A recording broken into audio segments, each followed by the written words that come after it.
Hi friends, எல்லாருக்கும் வணக்கம். Today பார்க்க போகிற ரெசிபி மிளகு குழம்பு. இதுக்கு தேவையான பொருட்கள்லாம் எடுத்து வச்சுக்கலாம். ஃபஸ்ட்டு ஒரு பேனில் 2 டேபிள் ஸ்பூன் மிளகு ஆட் பண்ணிக்கலாம்.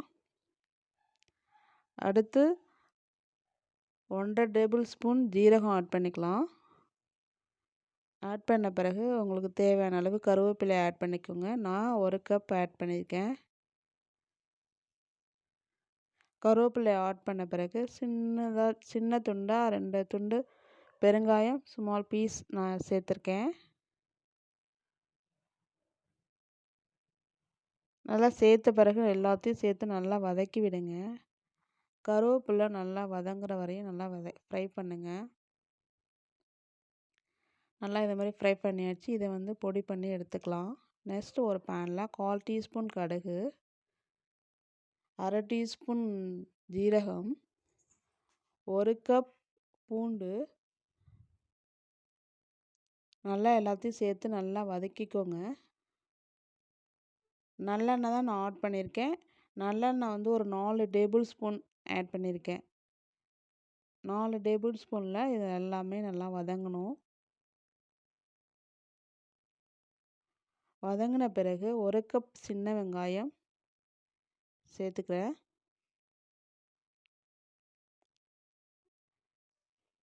நல்லா வதங்கின பிறகு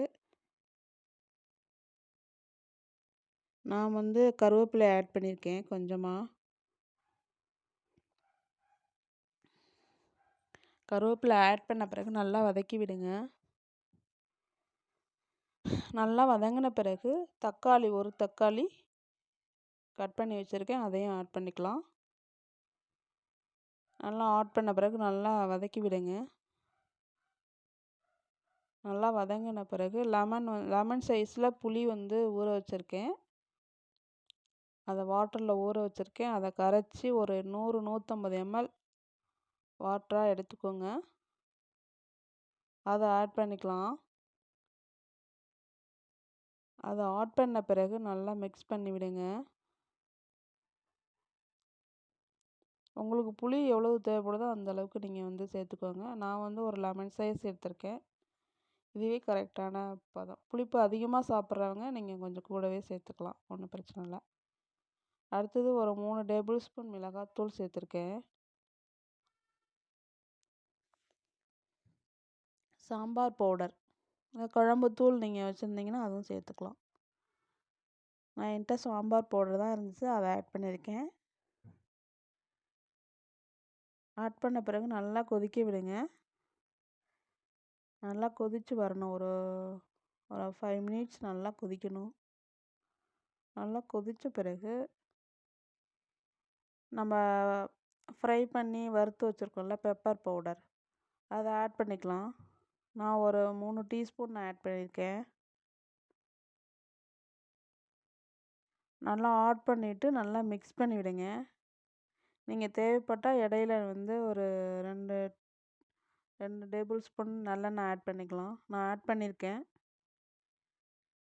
ஆட் பண்ண பிறகு நல்லா உப்பு சேர்த்துக்கலாம். உங்களுக்கு தேவையான அளவுக்கு நீங்கள் உப்பு சேர்த்துக்கோங்க. உப்பு சேர்த்த பிறகு நல்லா மிக்ஸ் பண்ணி விடுங்க. நல்லா மிக்ஸ் பண்ண பிறகு நல்லா கொதிக்க விடுங்க.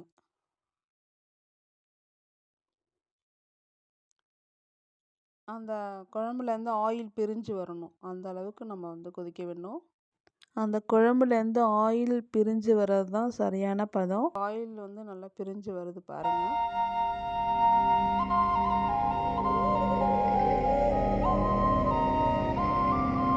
நல்லா பிரிஞ்சு வந்தோடனே நம்ம தேங்காய் பால் இந்த பிரிஞ்சு வந்துச்சு பார்த்தீங்களா, இந்த அளவுக்கு இருக்கணும். இந்த அளவு இருந்தால் நல்லா டேஸ்டியாக இருக்கும். அடுத்து நம்ம தேங்காய் பால், அரை மூடி தேங்காய் பால் நான் அரைச்சி வச்சுருக்கேன். பால் எடுத்து பிழிஞ்சு வச்சுருக்கேன், அதை ஆட் பண்ணிக்கலாம். ஒரு 100 ml இருக்கும். 100 ml தேங்காய் பாலை நல்லா மிக்ஸ் பண்ணி விடுங்க. நல்லா மிக்ஸ் பண்ணனோடனே அந்த ஆயில் பிரிஞ்சு வரும். லாஸ்ட்டாக அந்த ஸ்டேஜ் வரையும் நீங்கள் ரொம்ப நேரம் கொதிக்க வைக்க வேணாம். அது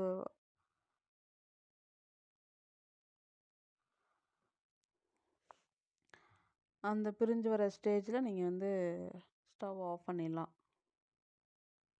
ஆஃப் பண்ணிட்டு நீங்கள் லாஸ்ட்டாக கொஞ்சம் வெல்லம் ஆட் பண்ணிக்கலாம். ஒரு துண்டு வெல்லம் ஆட் பண்ணிங்கன்னா இன்னும் டேஸ்ட் கொடுக்கும். இது வந்து நல்லா சூடான சாதத்தோட நல்லா சைடிஷ் வடகம், உருளைக்கிழங்கு ஃப்ரை சேர்த்து சாப்பிட்டிங்கன்னா டேஸ்ட்டாக இருக்கும். செஞ்சு பாருங்கள்.